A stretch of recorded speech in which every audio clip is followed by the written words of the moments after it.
The PlayStation 2, the daddy, still the biggest selling console of all time. What games push it to the limits? Well, this is going to be easy and this is going to be hard. Let's just start with Grand Theft Auto San Andreas. If you know anything about gaming, introducing you to this game is going to be like introducing you to the sky. Yes, that big yellow thing, we call it the sun. San Andreas was, still is, huge and helped launch GTA from being quite a big deal into being the absolutely massive monolithic gaming titan that it is today. Of course, this pushed the limits of the PS2, it pushed the limits of gaming and human endeavour in general. No one had ever made such a vast, sprawling, rich, but also realistic world before. And yes, this footage is captured from the real original PS2 hardware, so the picture might be a bit soft, but I do have good reason. No, I haven't just stretched the image out like a heathen, this is the original game's widescreen mode. And yes, this has been ported, modded and remastered so much that I thought it might be a good idea to get back as much as possible to how this looked when it launched originally in October 2004. Yes, it was a timed PS2 exclusive, and I do think that every version that came after this did look better, but this original, it does do pretty well. Yes, it's low resolution, yes, the draw distance isn't great, the frame rate dips quite a lot and all the characters' hands look like weird mole claws, but maybe that was just some sort of avant-garde stylistic choice. But yeah, the graphics do have some rough spots, but they've got a sort of gritty quality that somehow works, and most of all, it's nothing that stops this from being a game that is still ridiculously fun to play. The most impressive thing about GTA SA though, well, it isn't any one feature, it's just the size and scope of the whole thing and how all the interlocking parts fit together. The world is absolutely massive and there's no loading for the most part, it's all streamed from the disc as and when you come to it, with the exception of interiors when the scene changes completely abruptly. When making this, they literally had to consider the world from every angle. You can go anywhere, anytime, you can drive, you can fly, you can walk, you can focus on tiny details, you can take in enormous vistas. Okay, often these are obscured by smog, but that is at least a realistic portrayal of the early 90s urban landscape. Rockstar used the same renderware game engine for San Andreas as they did for GTA 3 and Vice City, but that only tells part of the story.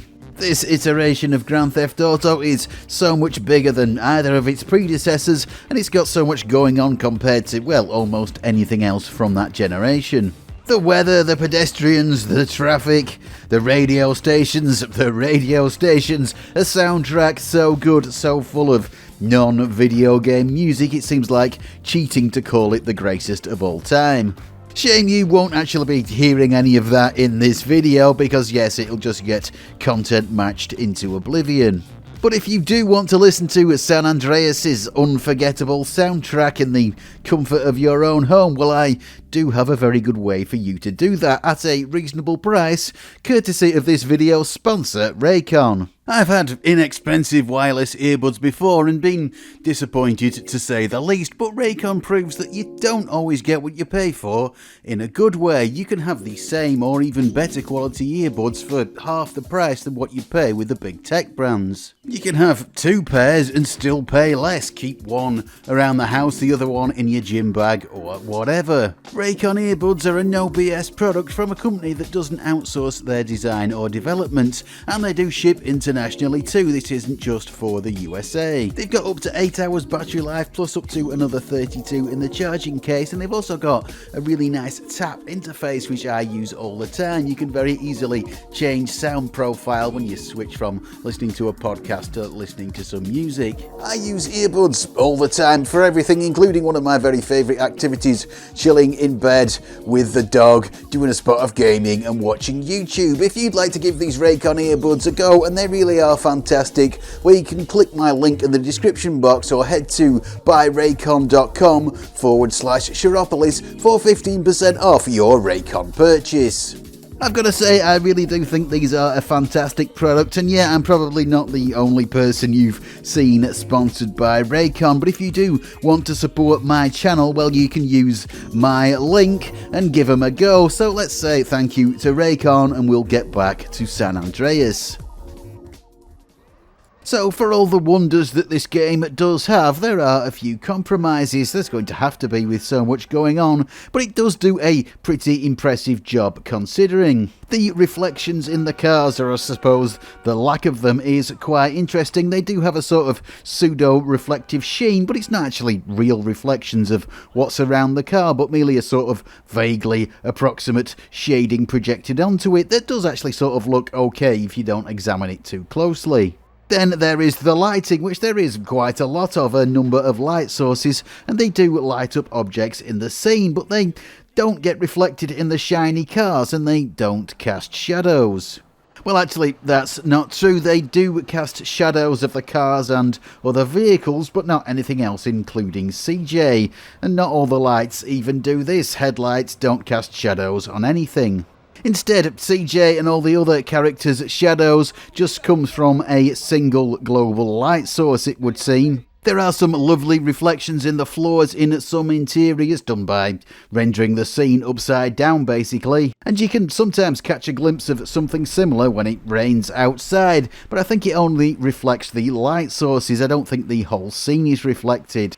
Not a surprise really, the detailed floor reflection can probably only work in the much more constrained interiors. Outside, where anything can happen, it would probably totally tank the frame rate when the scene gets busy. So I said this was going to be easy, and well, this script just writes itself with the PS2. GTA San Andreas is just such an obvious, amazing standout game.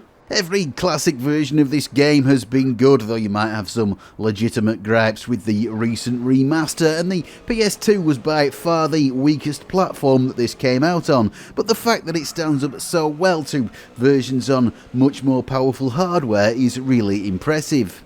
I'm not going to find a better open world game than this on the PS2. You'll struggle to find a better open world game than this anywhere, but I might find some prettier graphics maybe. And one title that does spring to mind immediately is Gran Turismo 4.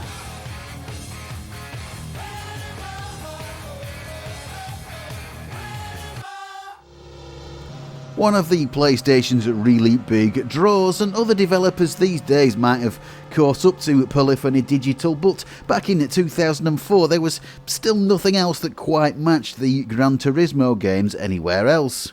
System exclusives don't seem to matter quite so much these days unless you're Nintendo, but back then it was an absolutely huge deal, and that was partly because console capabilities had begun to converge. You can spot an NES game from a mile away, but with the PS2, the Dreamcast, the GameCube, all the stuff from this generation, the same games tend to look pretty similar. In this case though, I do think there is a good chance that some other game systems would have struggled with this game even if it wasn't locked down to the PlayStation platform. I'm quite sure that the original Xbox or a decent gaming PC could have pulled off these sorts of graphics, but one thing that would have held back the GameCube and Dreamcast is the size of their storage media. Yes, the PlayStation 2 uses DVDs and Gran Turismo 4 uses a dual-layer DVD, which it doesn't actually fill, but it does use over 5GB of data, quite a lot for 2004 and actually slightly more than Grand Theft Auto. And it's not hard to see where that data has gone or just how this game pushes the limits of the PS2, because doesn't it just look amazing with such incredible details? Photorealism is a term that's thrown around every time a new console generation comes along, it seems, and well, we're not there yet, and we certainly weren't there 20 years ago, but this definitely felt like a big step towards that. And once again, I am capturing this from the real hardware, this time because actually PS2 emulation still isn't perfect. Gran Turismo 4 still has a couple of glitches on PC SX2, the most accurate PS2 emulator by far at the moment, and there's fixes and stuff I probably could have done, but to avoid any doubt, let's stick with the real thing again in the native widescreen mode. There's quite a lot here that's an improvement over Grand Theft Auto, better textures, better scenery and insane levels of detail in the very real cars. This game does have a slightly easier time of things because it's got literally less ground to cover. We do have a lot of content, but not 3 free-roaming cities and miscellaneous countryside. There's a lot of buildings that we'll never see the back of, and I don't think you'll even catch a glimpse of the underside of cars, but what you do see does look amazing for a game of this vintage. A stunningly appealing environment for you to race around in with an intense focus on detail, and it maintains a pretty solid 60 frames per second too. And the lighting here is nicer too, more realistic all round. Still not everything is accurate to real life, but it all looks better. There are shadows cast by active light sources like the streetlights casting shadows on the car here. And there's also what's called baked-in shadows, where static objects are given permanent, pre-calculated shadows like in this trackside scenery. All this gives a much more realistic look than San Andreas. We also have better reflections too, not just the vague sheen, but something like the environment around the car being reflected as well. In fact, if I take this car under one of the many gantries going over the track, you can see it being reflected on the car's roof. This is called environment mapping, and whilst I don't think this is really the full effect that you might see in more modern games, I do think it's been faked a bit, it is still really good. And if I reverse up to these red chevrons, you can sort of see them being reflected in the back of the car, although not exactly as they would be in real life. In Gran Turismo on the PS1, the reflections was just a static scene projected onto the polygons that make up the car, a low-res image of the sort of environment around the track that looked kind of okay but wasn't really accurate. This isn't that, I'm pretty sure. It definitely looks more realistic, even if it doesn't quite match up perfectly with the geometry. I actually can't say for sure though, and this is why talking about the PS2 is also hard as well as easy. There's a lot less information out there, and there's also not nearly so many debug tools that you can use to examine what's happening in a game. If this were a PS1 game, I could examine the VRAM with the no cache PSX emulator, but it's not, so I'm just guessing. And googling PS2 lighting brings up some strange knickknacks and people arguing on message boards in 2006, but not a lot of relevant info. The PlayStation 2 might be the biggest selling console of all time, but its secrets still remain fairly secret. Anyway, let's now move on to another stunningly obvious choice and another system exclusive. It's God of War 2. How could I not talk about something that looks so like this? It's got a lot of everything going on. A third-person hack-and-slash game with quick-time events and incredibly long-winded cutscenes that maybe date this game a bit now.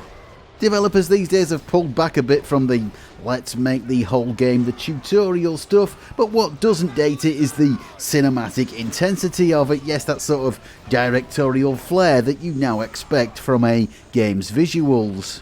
The original God of War was one of the first games on any platform to really go nuts in that respect, and God of War 2 takes it even further. Released after the launch of the PS3, it follows the inevitable pattern of the best-looking games coming out late in a console's lifespan when developers have figured out how it works. It's got some amazing lighting and shadow effects, fantastic textures, and endless variety in all that it does. But you know what, this maybe is a little bit too on the nose. Yes, it does great things, it's a great game, but the PS2 was a powerful and complex beast with a lot of potential, and I'm just not quite feeling God of War right now. If pushing the limits is taken to mean something that does things you might not know a console could do, then maybe we need to look at something that takes a more unusual line. I have a feeling some people might complain if I have anything but praise for God of War, and I'm not saying it isn't amazing. It is, frankly, and it does push the limits of the PS2 visually, no doubt about that. And it's impossible to imagine anything like this coming out on the PS1, a huge leap in graphics. But I think I want to leave this here just because I'm struggling to think of interesting things to say about this game. That is the unfortunate truth, so let's look at something that's from a completely different planet stylistically, the bizarrely magical Okami.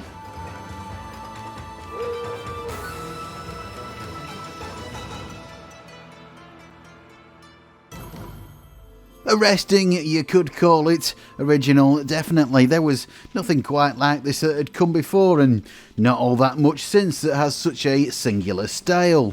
Yes, you can see the influence of Jet Set Radio, which started off a brief boom in cel-shaded games, but this is a little different.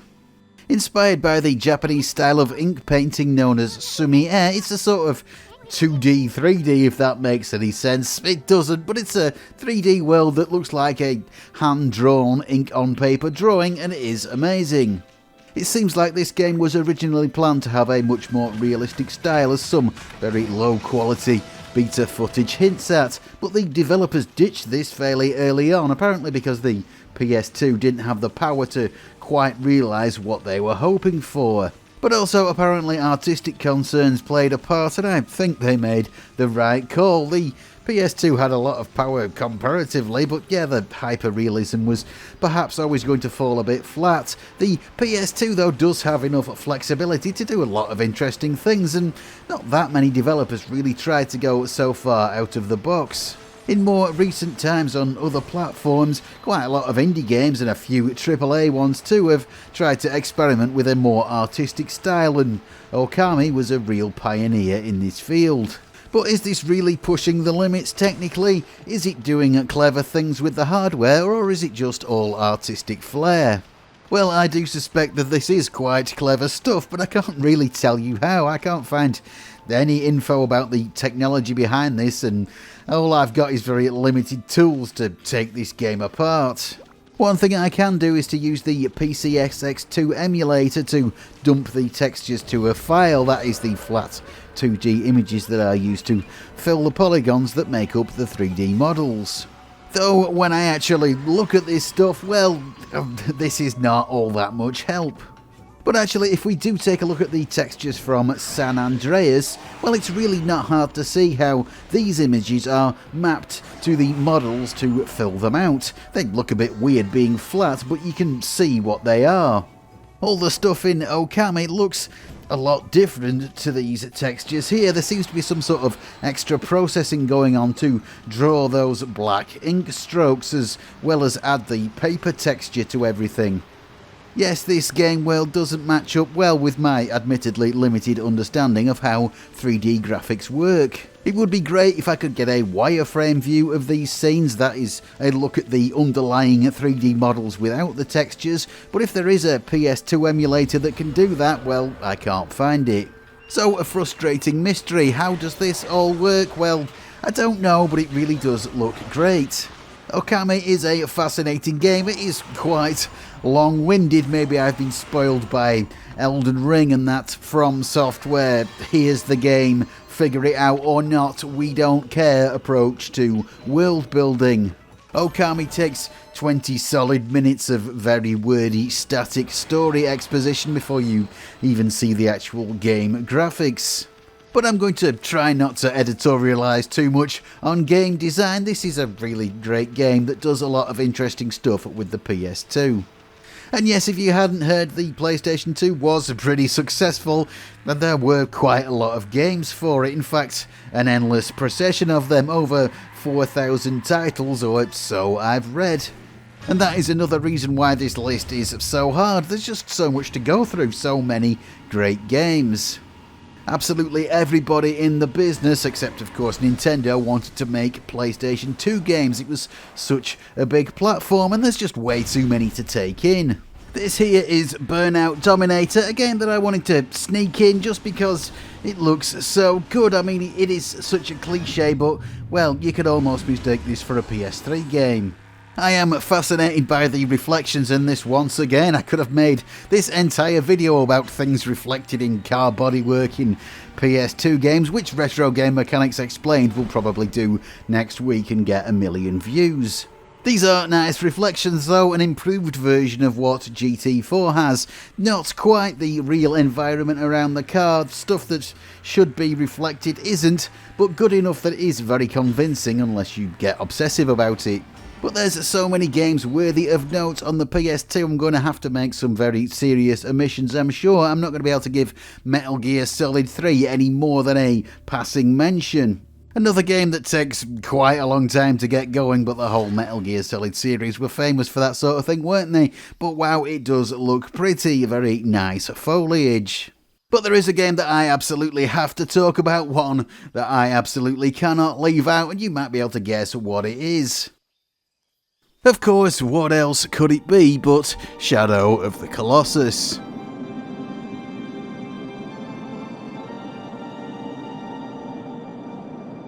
If you're into games and you remember the PS2 era, well, this is not going to be a surprise. Technology, artistry, game design, this game broke ground and excelled in them all. Influential too, it's not hard to draw parallels to the Souls games or Breath of the Wild or many others that have come out over the years since this was released. Quite narrative heavy, but oh, thankfully those cutscenes are skippable, what a relief, but you probably won't want to actually. This is compelling scene setting rather than heavy info dumps. There's not much hand-holding when you get into the game proper either, apart from some very unobtrusive, context-dependent text pop-ups. You're refreshingly on your own. Along with the really stunning graphics, it definitely gives this a true next-gen feel. It was that kind of free experience that came to play a big part in the coming generation and is still very much in vogue with games like Elden Ring. But of course it's the graphics, that's the thing that makes this so impressive. Technically, that is what makes this a limit pusher. Yes, the world isn't quite as busy as San Andreas and of course much more naturalistic, but it is vast and wild, and Team Ico did an amazing job of making the small details fit into the huge whole. In fact, they use a very sophisticated system for rendering the world and its massive distances without just shrouding everything with fog or using static 2D skyboxes. Instead, they use a dynamic system that renders more distant objects at a lower level of detail and closer objects in higher resolution, altering it as the player moves around the world. The light and shade is stunning. The game engine uses a sort of high dynamic range rendering which makes the interiors seem truly dark and the outside world seem to be flooded with misty lights put on brilliant display in the very first few minutes of gameplay. There's so many features that make this game stand apart from anything else on the PS2. The animation, the particle effects used in creating these dust clouds, and let's not forget the actual shadows. Fitting for a game called Shadow of the Colossus that it has such good shadows. They are created using a technique called shadow volumes, where basically the shape of the shadow is projected on the ground from the model that cast it. Sort of like how real shadows work, giving it a realistic look. It is now standard on modern games to do it this way, but not many PS2 games did, although to be fair, God of War did the same thing too. Then, of course, there is the Colossi themselves, the main event of this game, the huge, terrifying bosses the player must actually climb up and onto to do battle with. And there's a lot that's notable about these Colossi, but one thing that really stands out is the fur. These days a detail like this would be done by a shader, a specialised program that runs on modern programmable GPUs to output the final image, calculating the colours of pixels but also manipulating the geometry of 3D models increasingly as well. The PS2 doesn't have this sort of programmable GPU, instead it has what's called a fixed function pipeline that can't run anything like modern shader programs, though it does have some co-processors that go along with the main CPU that can help it out in situations like this. Here the great looking fur is drawn actually by adding multiple layers of polygons and then blending them together. There is in fact 6 layers in total. Many innovations went into this game, a lot of them inspiring what we see in more modern games today. Shadow of the Colossus did come pretty far into the PS2's lifespan as Sony's lead system, releasing in later 2005, but it set a benchmark not just for what was left of the PS2 story, but for what came afterwards too. So this will be the final entry on this list. How can you top Shadow of the Colossus? Okay, it's got some tough competition. The PS2 was such a powerhouse in its day, and it was pretty unkillable too, the last game for it coming out in 2013. But I'm sure you'll let me know in the comments what top candidates I might have missed out in this list. Thank you as always to my wonderful patrons. I'll say what I say every time. Your help makes a huge difference. If you'd like to join them, there is a link below. That would be amazing. And if you haven't already hit that subscribe button, well, now would be a good time to do that, and maybe that like button too if you really want to. And I will say goodbye, thanks for watching, and I'll see you next time.